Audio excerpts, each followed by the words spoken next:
One of the things I most enjoy about this channel is researching historical events that I've never heard of or didn't know much about.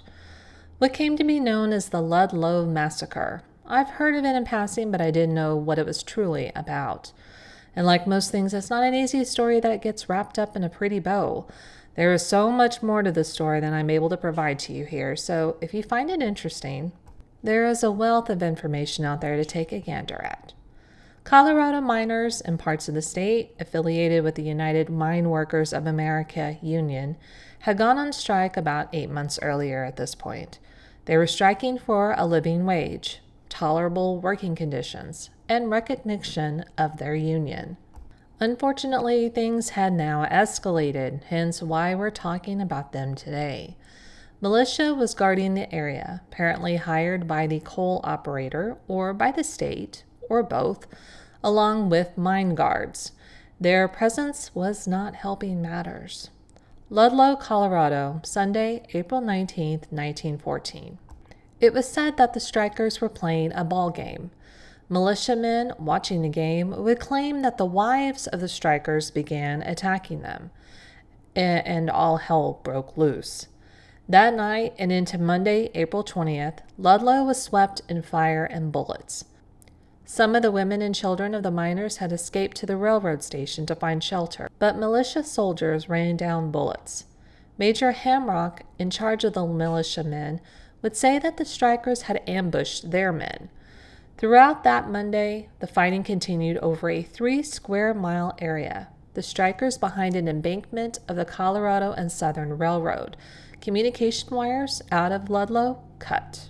Early in the day of Tuesday, April 21st, miners had retreated into the hills to wait for the militiamen to return to continue the battle. At 3 in the morning, the soldiers swept the area with machine guns and burned the Ludlow tent colony. Major Hamrock of the militia messaged General Chase of the 21st that he had driven the strikers some 3 miles east of Ludlow. Some 1,500 armed strikers came about to reinforce Ludlow's miners, and several companies of militia were also arriving to bolster the numbers. The Wheeling Majority newspaper on April 30th, 1914, would publish some telegrams forwarded to American Federation of Labor President by the Secretary-Treasurer of the United Mine Workers. Quote, Denver, Colorado, April 21st, 1914. Striking miners' wives and children slaughtered by mine guards at Ludlow, Colorado. Largest tent colony in the state destroyed by fire. Latest information, 4 men, 3 women, and about 5 children murdered. Protest to national government. End quote. Quote, Denver, Colorado, April 21st, 1914. Ludlow tent colony, which housed 1,200 Colorado striking coal miners, burned to ground after 4 men, 3 women, and 7 children were murdered. 150 gunmen in militiamen's uniforms and with state equipment have, with 6 machine guns, kept up constant attack on men, women, and children since daybreak Monday morning. Indications are that mine guards intend to murder all strikers who refuse to go to work at company's terms. One boy, 11, murdered when he ran to get a drink of water from mother who had lain in cellar. 4 other children, 7 to 11, driven back by bullets of uniformed gunmen into blazing tents, burned to death. Gunmen guard all roads. Passengers on trains say 15 to 20 men and women are lying on, indecipherable, in ruins of tent colony. Society women offer to nurse injured men, women, and babes, but are refused. Score more women and children probably smothered or murdered in most terrible massacre in American industrial history. Water supply cut off early Monday. Women and babes forced to lie in ditches and cellars 24 hours without food or water. Murderous guards are keeping up attack on men and all may be slaughtered. Will you, for God's sake and in the name of humanity, call upon all your citizenship to demand of the President of the United States and both houses of Congress that they leave Mexico alone? There was a battle in Veracruz going on at this time. And come into Colorado to relieve these miners, their wives and children who are being slaughtered by the dozen by murderous mine guards. End quote. Pits had been dug by miners to escape the rifle fire, to become a refuge until those pits were lit on fire with women and children trapped. Allegedly, in one pit, the bodies of 10 children and 2 women were found. Do you risk fire or bullets? Either way, you are not going to get out alive, or so it seemed. April 22nd. Things seem to have quieted down, though likely temporarily. 400 or so miners are still in the hills waiting for reinforcements from neighboring Union camps to stealthily come join them in the dark. Militias camped out in Ludlow, preparing for a machine gun battle from where they are along the railroad tracks and railroad station. Miners from Italy, Greece, and Austria have contacted their consuls for protection, and the leader of the United Miners Organization has contacted the Red Cross in nearby Trinidad, Colorado, to be ready to possibly provide aid. The numbers of those deceased are a bit all over the place from that 14-hour battle, but it would be said many years later that at least 21 people had died in the massacre. The majority were women and children. The battle occurred on the property of the Colorado Fuel and Iron Company. Keep that in mind for future note. And just who, with a famous name, had some 40% shares in that company. We'll get to that in a mo. Hearing about the Ludlow Massacre, on April 22nd, fighting at the Delagua mine of the Victor American Fuel Company would ensue, with allegedly some 5 coal mine guards being killed. Back to Ludlow.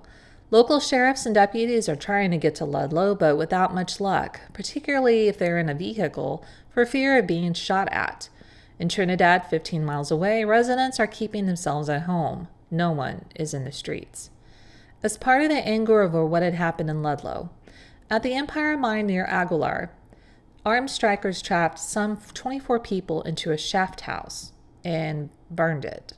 It's believed in that shaft house was President J.W. Sipple of the Southwestern Fuel Company, the superintendent at the mine, plus the chief engineer, 15 non-union members, and 5 women and a baby. 3 mine guards are believed dead also, and hundreds of thousands of dollars in property damage are thought to have happened as a result of the continued fighting in Ludlow. 2 mine shafts of the Broadhead and Royal Companies, independently owned, are burnt to ash. The coal camps at Delagua and Hastings were burned to the ground. In Delagua, allegedly some 400 armed strikers fire on the tents, and a woman and 2 children were killed. The bodies of the miners that had been killed in Ludlow have disappeared.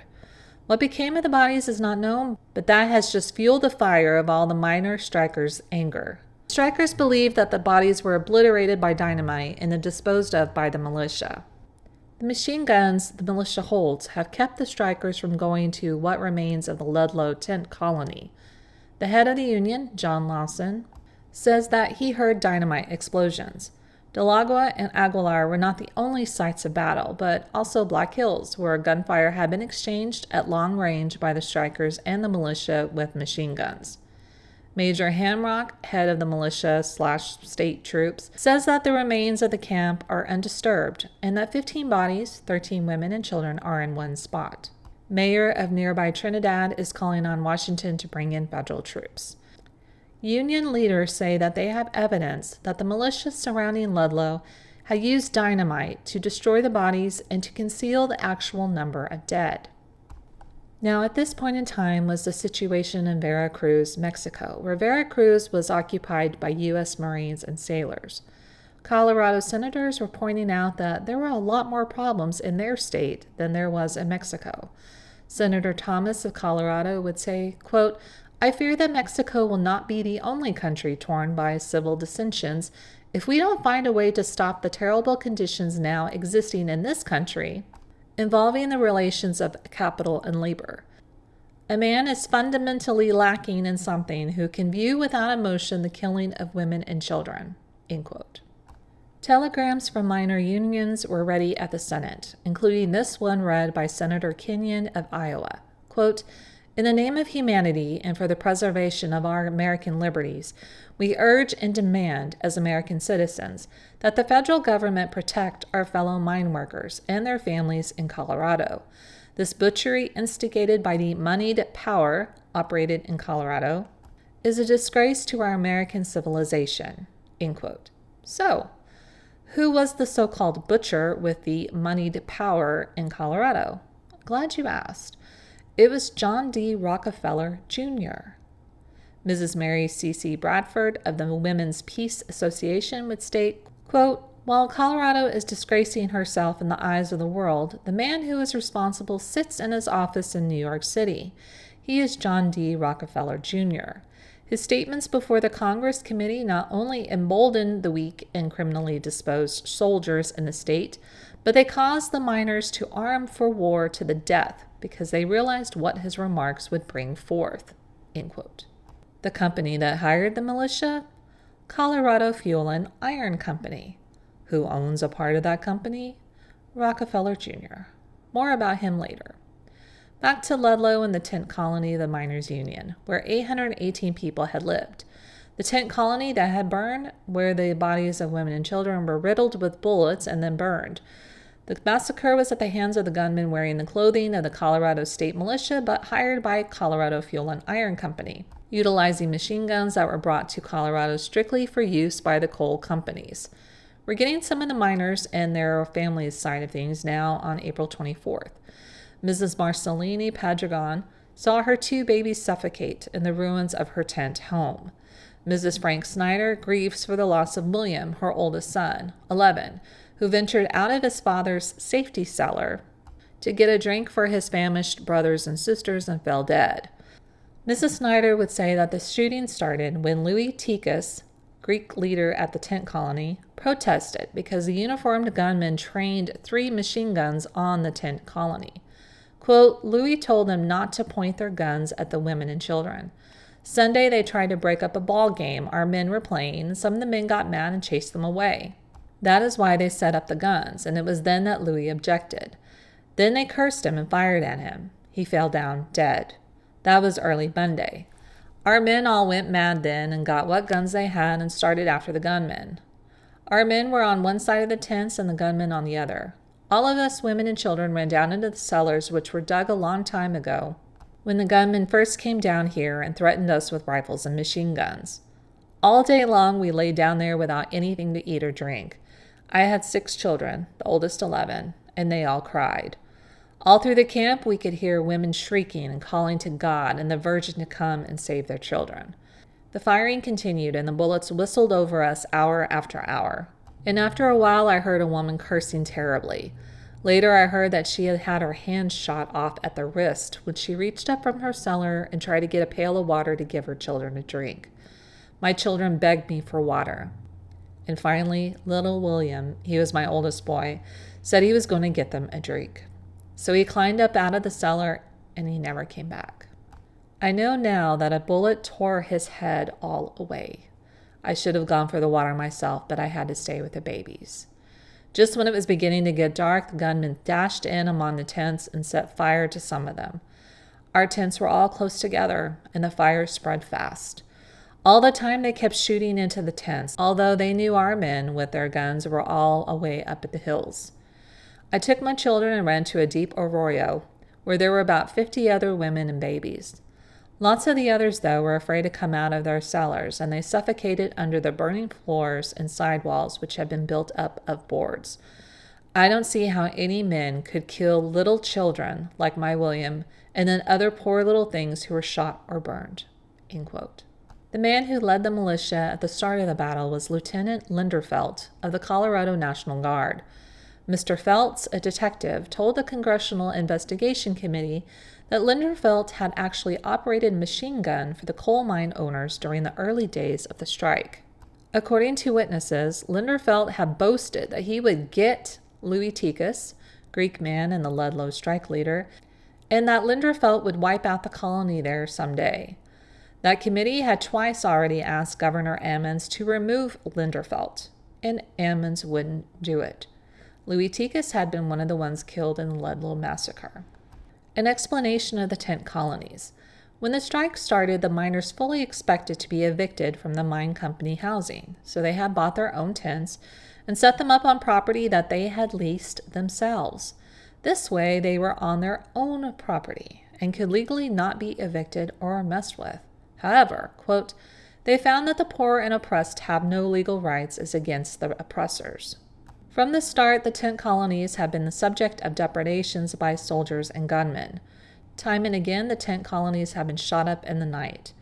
Raids have been made and tent ropes cut.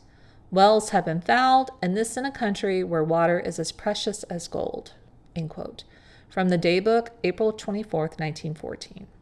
So the issue with the Empire Mine in Aguilar and the people that were being held prisoner by the strikers, they were released April 23rd, but President Sipple of the company, along with 20 of his men, refused to surrender. Strike leader Snyder, quote, "We told them we'd protect them if they come out and give up their guns. Sipple said he'd talk it over with his men." End quote. Meanwhile, the burned Ludlow tent colony was finally working on cleanup, including the horrific task of taking the burnt bodies of women and children out of a cellar under one of the tents, where they were held trapped by the militia's guns. Some talk of possibly impeaching Governor Emmons because of his attitude regarding the strike. April 25th. Adjutant General Chase of the Colorado National Guard wants the governor, who has been in Washington this whole time, to ask for more money in order to get more militia. Oh, good. One newspaper calls this area a war zone, which is a good description. No train service allowed. Telephone communication has been restored. In the zone, no conveyance is allowed except what is called the dead wagon. Lieutenant Governor Fitzgerald has asked Union leader John McClellan to work on a truce. A committee could then be formed to visit the Ludlow tent colony and to thoroughly search the property for any additional bodies. April 28th. Apparently, gunmen dressed in civilian clothing, who are not members of the militia but were hired by Rockefeller Jr., have gathered together and are calling themselves Company Q and are serving under General Chase.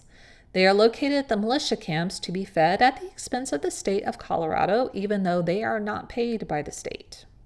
Reverend Cook and Reverend Ferris, alongside a reporter and doctors, had gone to Ludlow on a mission of mercy, asking to search the colony for bodies.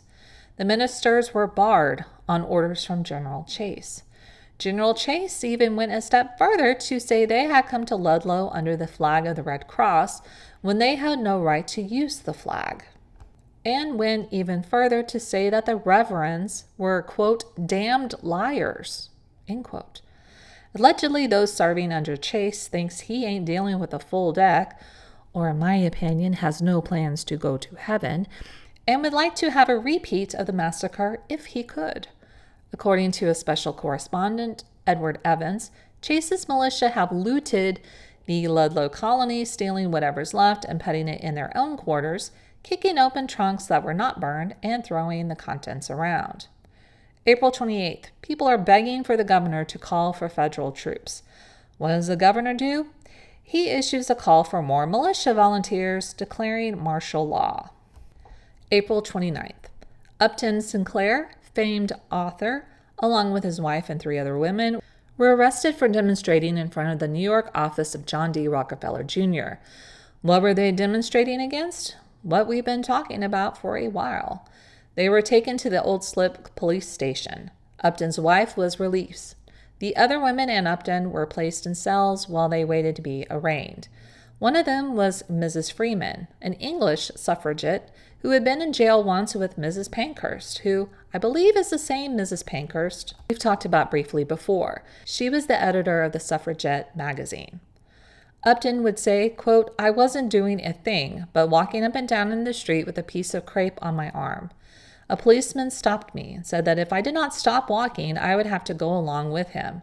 I told the policeman I did not see any reason why I should stop walking, and he promptly placed me and my associates under arrest." End quote. So much for peaceful protesting.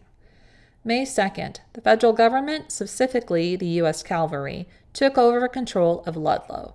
The militia has moved out. John B. Lawson would say, quote, "The United Mine Workers are willing and anxious to cooperate in every possible way in restoring order." If the proclamation of Secretary Garrison really means that the guards will be disarmed and the militia kept out of the district, our men will turn over their guns without hesitation. If it should turn out that the order does not apply to the mine guards and the militia, I cannot say at this time what will be the attitude of the strikers. I am awaiting to learn the exact terms of the order and the methods to be adopted by the federal troops. in the strike district and carrying it out, end quote. May 3rd. Well, mediation isn't going well. Representative Martin Foster of Illinois, who is also the chair of the House Committee on Mines and Mining, apparently reached out to Rockefeller Jr., and basically Rockefeller would say that the strikers had been given one opportunity to make things right, to make peace. And they didn't take advantage of that, so they have to submit to the conditions given by the owners. Or not. All or nothing. On April 29th, Representative Foster had sent this telegram to Rockefeller Jr. Quote, William Green, Secretary and Treasurer of the International Mine Workers Union, makes public statements that mine workers will waive any recognition of the union or unionizing camps. Are you willing to enter into negotiations for settlement of strike on that basis and stop the killing of men, women, and children? I strongly urge you to do so. Believe the strike can be ended without recognition of the union, and all other differences can be amicably settled. In my judgment, it is your duty to do so, end quote. To this, Rockefeller Jr. replied as follows, quote, New York, April 30th, 1914. Your telegram of last night is received. I am forwarding it to the officers of the Colorado Fuel and Iron Company in Denver, who, with the officials of the other mining companies in Colorado, are the only ones competent to deal with the question therein referred to. John D. Rockefeller, Jr., end quote. Well, needless to say that Representative Foster would let Rockefeller know he was disappointed in that response, that Rockefeller did not seem to be taking the situation as being serious and didn't appear to want to expend a lot of effort. Well, the company Rockefeller Jr. had partial ownership of and other companies would telegram Representative Foster and would say stuff, and I would tell a bit of their message as well. Quote, as before stated, the coal miner operators of this state now have in their employ about 10,000 men who are satisfied with the conditions of their employment. We promised these men protection from personal violence when the strike was called, and they have stood loyally by their employers under most trying circumstances, disregarding the dangers and privations incident to the recent armed attacks of the strikers upon them and their homes. With these men we will always treat concerning matters affecting their welfare, but we cannot enter into negotiations of any character with the officers and agents of the United Mine Workers of America, who alone are responsible for the terrible reign of disorder and bloodshed which has disgraced this state. Instead of it being our duty to do so, we conceive it rather to be the duty of the officials of the United Mine Workers of America who called the strike to now call it off. They can do so if they see fit, and by so doing they will, within an hour, in a great measure, restore industrial peace and prosperity to the state. In no event will the American people, when fully advised, long permit 1,200 or 1,500 armed strikers to continue their unlawful efforts to prevent 10,000 industrious men from working, for whom, when, and upon such terms as they see fit. End quote. This was signed by many companies located in Colorado, including the Colorado Fuel and Iron Company, the Rocky Mountain Fuel Company, and the Victor American Fuel Company. Representative Foster would acknowledge receipt and basically said that he didn't care who was to blame. He wanted this settled, and that these companies needed to take the miners' concerns about deplorable conditions into consideration. They would say, quote, the demand that the union be recognized has now been withdrawn. The great question now confronting the strikers and owners is, will you agree to submit the matter to adjustment by arbitration? Mr. Rockefeller cannot evade his responsibility. He cannot set forth the excuse that he will not arbitrate the recognition of the union. He can prevent loss of life and property by yielding to arbitration. National sentiment and every instinct of humanity demand the prompt settlement of the Colorado strike. End quote. Well, the strikers don't like it. Apparently, Governor Ammons had, the previous November, set out a plan of settlement that the mine operators agreed to. The 8-hour day would be observed. A semi-monthly payday would prevail, and that all striking employees would be given employment if their places were not already filled. Coal operators are pointing out that they were fine with all of this. Strikers were not, though it was not said in this newspaper why, but it's believed because the operators would not recognize the miners' union, the United Mine Workers of America. Upton Sinclair, remember him? He spent 3 days in the clink, and once he was out, he was back out in front of the Standard Oil building where Rockefeller Jr. had his office. Jr.'s life has been threatened by the more radical protesters, of which Upton is not one. At the same time, we have a military commission investigation into just what in Sam Hill happened in Ludlow. Quote, the underlying cause was the presence near Ludlow in daily contact with one another of three discordant elements: strikers, soldiers, and mine guards, all armed and fostering an increasing deadly hatred, which sooner or later was bound to find some such expression, end quote. Though it was believed that the fire at the tent colony was accidental, the report would say, quote, we find, however, that not all of the tents were destroyed by accidental fire. Men and soldiers swarmed into the colony and deliberately assisted the conflagration of spreading the fire from tent to tent, end quote. The men who used torches to set fire to the tent colony, whether they were militiamen or mine guards or both, were said to have been acting under the direct orders of Lieutenant Major Hamrick or Lieutenant Linderfelt, or both, of the Colorado National Guard. Pressing charges against the two National Guard leaders is being contemplated. Impeachment of the Colorado governor and lieutenant governor are also being thought about. Louis Ticus, who had been the leader of the Ludlow Greek miners, had been found to have been shot 3 times in the back, and that his scalp had been exposed by blunt force trauma from some sort of weapon. 2 survivors would give testimony that they had been taken prisoner by the militia and made to perform as slaves under threat of death. Mother Jones, a woman of an older age, white-haired and red-faced, who had been a mining union advocate for many a year, was getting sick of this crap, was trying to call on women to vote about it, women who had had the vote for decades in the state, and she had some things to say. Quote, no class of people in the world are as law-abiding as the workers, but they can't stand having the government they help support turn against their women and children. They can't stand it because they haven't been reduced to absolute beasts. Not yet. That's why the strikers of Colorado are fighting the state militia. It tried to serve Rockefeller. The militia had the guns and the miners had the poor old Constitution. They tried to get justice under the Constitution, end quote. Basically, the Constitution failed them. Quote, the nation, because it doesn't understand, is horrified at the bloodshed. Isn't it horrible? You hear women in mass meetings say. Of course it's horrible. Ludlow was dreadful. But liberty was never won in any generation or by any people without bloodshed. Mark that. Slavery was so horrible that Lincoln called on men to go to war to preserve the nation and wipe out slavery. But he didn't make war on women and children directly. They, of course, always bear the brunt of any war, especially an industrial war. And it should shame every woman and every man in Colorado who pretends to love the flag that it did take a Ludlow Massacre to shock them into a realization that they had been allowing a few eternally vigilant and villainous money kings to mix all the ingredients of a revolution right under their noses. But those women and children at Ludlow did not die in vain. They were a terrible sacrifice in this great struggle that is going on all over the land to make the government realize it must protect the weak as well as the strong.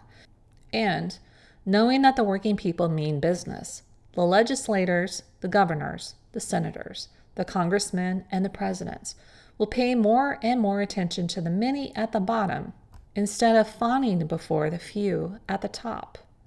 The majority of the people are all right. The trouble is they delegate a lot of power to spineless, brainless governors like Ammons and then expect things to run smoothly. They don't spend enough time seeing to it that their public servants do right. End quote. May 11th. The State Military Commission who investigated the massacre has recommended a general court-martial of all officers and men of the state's militia who were involved in the Ludlow battle. May 20th. Things are still not copacetic. John Reed, magazine writer, quote, both militia and strikers are supposed to give up their guns. The only men permitted to carry arms are the federal troops. That is the presumption. And it is only a presumption. Both sides have undoubtedly hidden guns where they can get them in a few hours' notice. The miners don't like the arrangements under which the federal troops operate. The Federals have promised protection to all scabs who worked in the mines before the Ludlow outbreak. The federal officers have orders to allow no strike breakers to be imported. But any man who will swear that he was employed in the mines previous to the Ludlow Massacre can go to work. That is a bad arrangement. It gives mine owners a chance to keep their mines partially running, and from day to day adding new strike breakers. This point will be especially called to President Wilson's attention by the party going to see him on behalf of Colorado." End quote. May 21st. Indeed, women, including those that were injured in the course of the massacre, and some who lost children or saved others, are at the White House along with Judge Ben Lindsey, an old friend of the channel, to have a chit-chat with President Woodrow Wilson. Once that's completed, Judge Lindsey intends to go visit Rockefeller Jr. Apparently, the ladies and the judge met with President Wilson for about 35 minutes. Judge Lindsey telling the president that if the president were to withdraw federal troops, all hell would break loose. His suggestion was that the government needed to seize the mines, or in reality, not seize them, but insinuate that they could, until everyone agreed to have a talk. The women talked to Senators Kern, Martin, and Kenyon about the Ludlow Massacre and what they witnessed. Not a formal testimony, but they related their stories to the senators. And of course, one of the senators would say there was nothing they could really do, already under investigation. Another senator would say that he might relate their testimony to the Senate. You might? You may? Well, my word, don't pop a gasket doing it. Meanwhile, May 23rd, non-coms and privates with the Colorado National Guard were placed on trial today, faced with accusations of arson, murder, manslaughter, and larceny. Rockefeller Jr. has no plans to meet with Judge Lindsey, even though the judge sent a letter and a telegram to the office to ask. But Jr. says, yeah. June 3rd, 1914. Upton Sinclair has gone to Colorado and has written about his views and his experience. He did a bit of a series on it. Obviously, I can't share all of that with you, but I will share with you some. Quote, "I have just returned from a 2-week visit to one of the battlefields of the Colorado Class War. I have come home with my nostrils full of powder smoke and the scent of burning flesh, my ears full of the screams of murdered women and children. What I have seen has made me admit, for the first time in my life, the possibility that the social revolution in America may be one of physical force. So deeply have I been moved that I have risked wasting time in the hope that there now may be one editor in America willing to open his columns to the truth about the class war. Come and let us try to face the facts. What are the conditions that drove thousands of peaceable or hardworking laborers to leave their wives and children and take to the mountains, to live and fight like wild beasts? What are the evils that have brought light-hearted society women, fond of dinner parties and dress, to lay themselves liable to a charge of treason against the state by hiding machine guns in the cellars of their homes?" End quote. He relates a strike some 12 years earlier, in 1902, of Colorado coal miners, with men hurt, deported, jailed, and the strike was ended as the coal operators got their way. Well, miners already here didn't want to work as slaves, so the coal companies advertised in Europe and imported people from 24 different countries, and who didn't know any better what was going on here. And in the course of when they found out what was going on, 24 outside nations became one, brought together by anger and hatred of their situation. The coal companies, quote, owned the land on which the miners had to live, the homes they had to rent, the stores at which they traded, the churches at which they worshipped. They built stockades about the villages and made the entrances private roads. They ran the political machines, voting the people in herds, and making mayors out of mine bosses, coroners, magistrates, and sheriffs out of company store clerks and gunmen. They blacklisted men who belonged to unions or who refused to mine 2,500 or 3,000 pounds to the ton. They ran up the death list from accidents to 2 or 3 times as many as in neighboring states, 12 times as many as in a civilized nation such as Austria. Controlling the coroners and juries, they paid no damages for accidents. They made it the jest of their employees that they would rather kill a man than lame a mule. Enough of this. It has never heard of the carload of quicklime that was brought in to help in keeping down the death list. It is never heard of the score or two who were missing and have been missing ever since. But it hurt enough, and so did the miners. The authority of the debauched government of the state was overthrown. And believe me once for all, those who talk of restoring it have no idea of the number of people in Colorado and elsewhere who are pledged to die, if need be, to prevent its being restored." End quote. August 25th, 1914. The governor and the adjutant general of Colorado, at least the governor not in favor with at least some people, has studied the verdicts of the court-martial investigation. All militiamen will be acquitted of murder and arson, as will Lieutenant Linderfelt, who was the one accused of hitting Louis PICS of the Greek miners at Ludlow. You know, the one who caused his scalping either before or after he had been shot in the back 3 times. The court believed that the assault had been justified. Strikers are also on trial for those of you who want fairness. November 1914. Well, Governor Ammons is sure as shooting not endearing himself to any of the Union miners. Quote, "Union miners, and not the state militia and gunmen in the employ of the mine operators, are responsible for the Ludlow Massacre and other violence that has marked the labor war in Colorado." End quote. Now, I'm all about posting both sides whenever possible, to at least some degree. Well, here you go. When Governor Ammons was asked about the women and children killed in the massacre, he would state, quote, "Not a woman or child was killed in the Ludlow tent colony. One boy was shot, but the bullet that hit him was not of the kind used by the state militia. So the state militia was in no way responsible for the trouble at Ludlow. If the militia intended to attack the Union miners at Ludlow, they would have done so when they had more than 38 men. The Union miners had several hundred men at that point in time. The militiamen noticed that the tent colony was on fire as the Union miners were departing from Ludlow. The militia did not set it on fire, and it was not known at the time that there were women and children there. No shots were fired by the militia until the Union miners fired several shots. It was later discovered that one child was burned in the Ludlow tent colony. 2 men who were killed were non-Union miners, and not a striker was shot." End quote.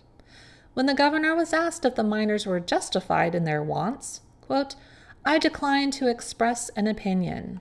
I have until January 1st to serve as governor, and I do not care to answer that now. The trouble in Colorado, and Colorado was picked as the battleground, was over the attempt of the Union miners to secure recognition of the United Mine Workers Union of America. The coal operators declined to recognize the union, and the trouble opened September 23, 1913. It is an interstate problem because the miners are financed from Indianapolis, and the owners of the mines, in many cases, live outside the state.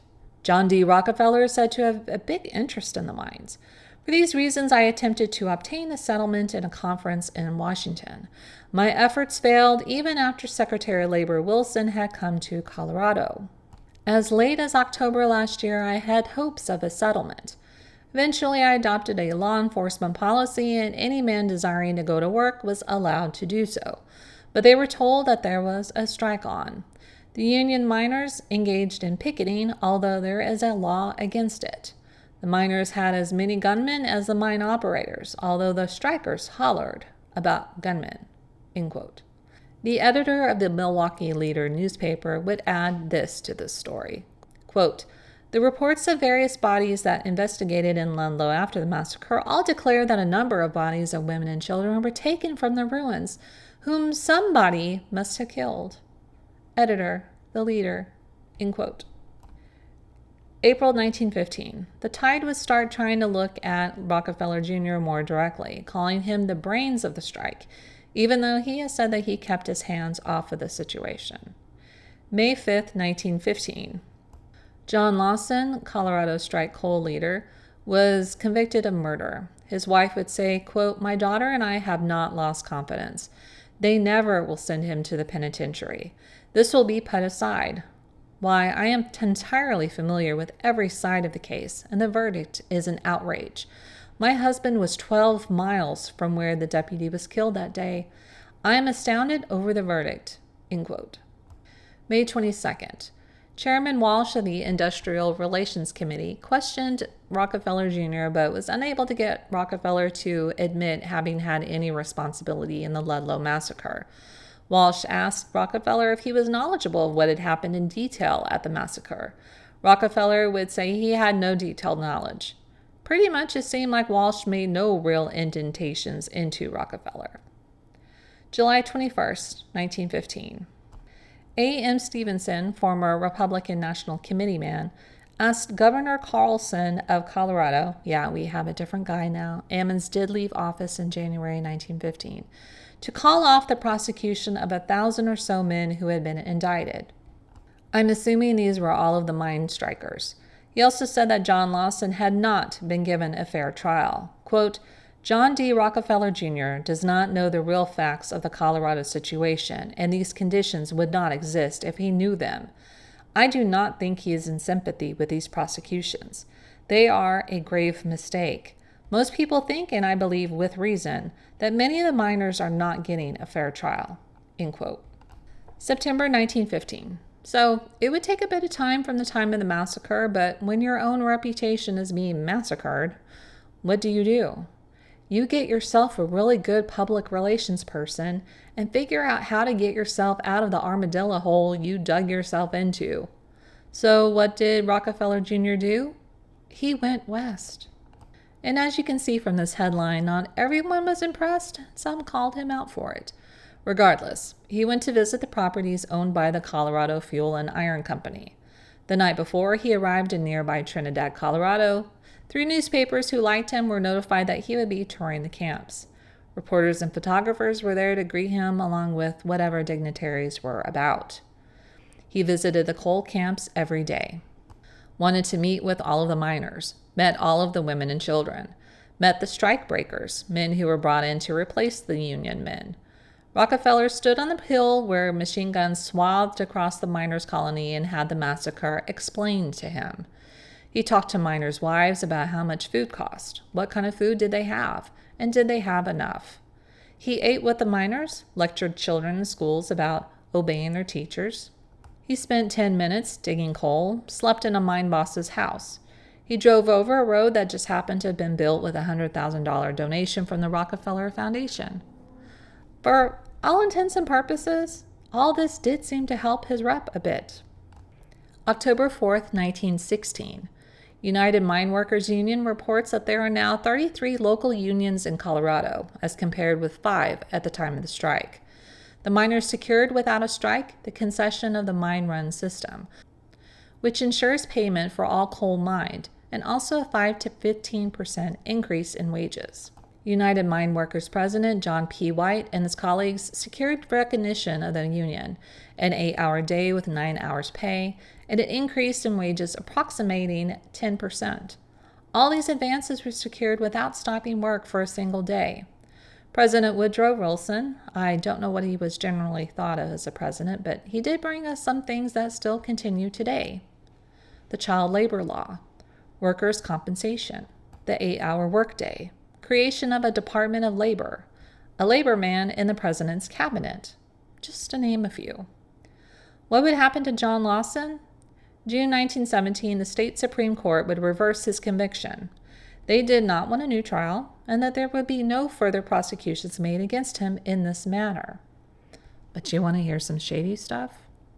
October 1915, even though he had been convicted of murder by that point, he would be released on $33,000 bail, which is unheard of usually if you're convicted of murder. The state Supreme Court had granted a supersedis and a writ of error in the case a month after a motion for a new trial had been denied by Judge Hillier. Huh? What on earth? So let's take a law dictionary break.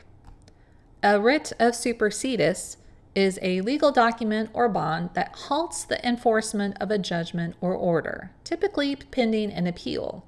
It essentially freezes the lower court's decision until the appellate court can review the case.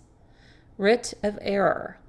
A writ of error is a legal order from a higher court to a lower court, directing the lower court to send the records of a case for review to the higher court. It's primarily used to correct errors of law, not errors of fact, and ensure legal proceedings adhere to correct procedures and standards. Well, in addition to the supersedis and writ of error, the court also issued a writ of prohibition, denying Judge Hillier to ever be the presiding judge on any future trials about the strike. Oh dear. Judge Hillier has been an attorney for the coal companies. Additionally, Attorney General Farah charged John Lawson's lawyers, Hawkins and Clark, with subornation of perjury connected with an affidavit used in the motion for a new trial. Good Lord. Law dictionary break. Subornation of perjury is the act of persuading or inducing someone else to commit perjury, which is lying under oath in a legal proceeding. 1913. Mother Jones, on the occasion of her 100th birthday, received a telegram from Rockefeller Jr., which said, quote, "Please accept my heartiest congratulations on your 100th birthday anniversary. Your loyalty to your ideals, your fearless adherence to your duty as you have seen it, are an aspiration to all who have known you. May you have continued health and happiness as long as life lasts." End quote. Mother Jones would say she could forgive, but could not forget, and most of her beefs seemed to be with the elder Rockefeller anyway. But in any case, she would say, quote, "Like all rich men fighting for their interests, they saw their duty differently. Mr. Rockefeller has a Christian heart. They always said that. And his message to me shows it is still beating. No, I can't tell him that the past is buried and we are friends again, but I do want him to know I appreciate his message as much as any I received." End quote. So what would she write back to him? Quote, "Your good wishes and hopes for continued long life on my 100th birthday was a happy surprise, and among those messages most appreciated by me. Knowing all the responsibilities on your shoulders, it was a human act to think kindly of me at this time, and your message was the expression of a Christian heart." End quote. 1933. Colorado Iron and Fuel Company plans to abandon its company union and will finally recognize the United Mine Workers of America, subject to the approval of a U.S. District Court. A poll that miners at 6 company mines in Colorado participated in voted 877 to 273 against the company's company union. Whatever had been decided in this poll is what the company would go with. The company is still partially owned by Rockefeller Jr., who had created a company's union after the Ludlow Massacre, calling it the Rockefeller Working Plan, aimed at solving the problems of labor and capital. The union mine workers had never been recognized in employer-employee negotiations for better pay, which is why the miners want the UMW recognized now, so they can be at the negotiating table. 1934.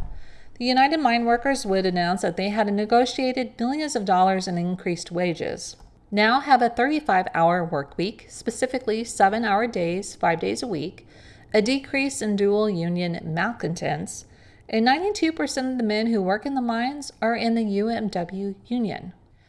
Quote, "We now enjoy the full and unrestricted right to organize and bargain collectively with our employers through representatives of our own choosing. No longer do armed gunmen roam the highways and byways in organized communities. There are no more injunctions. But best of all is the fact that the relations between employers and employees in the mining industry are more harmonious than ever before. These are wonderful accomplishments. But the United Mine Workers of America proposes to march ahead for still greater things. With our solid ranks and sound cooperation on the part of the mine workers of the country, we can look forward to the not distant time when life will be made still better for the mine worker and his family." End quote. Rockefeller Jr. did appear to have wanted to do more. The time he had spent in Colorado, though seemingly a publicity stunt, did at least appear to shape his thought process to some extent. Also realizing that he was going to have to put on a different public face, not hide behind his family, and to get out of his shell. With his father retiring and leaving Junior to the family's interest, he was going to have to get out of the paddling pool and dive into the big boy pond. In 1935, it would be said that he and his family had given $77 million of their wealth to various educational and scientific organizations and other charities. In 1916, the United Mine Workers of America purchased property at Ludlow, where the tent colony was, and had the Ludlow Monument established in 1918. The site was listed on the National Register of Historic Places in 1985 and became a U.S. designated national landmark in 2009. I hope you enjoyed this story today. See you!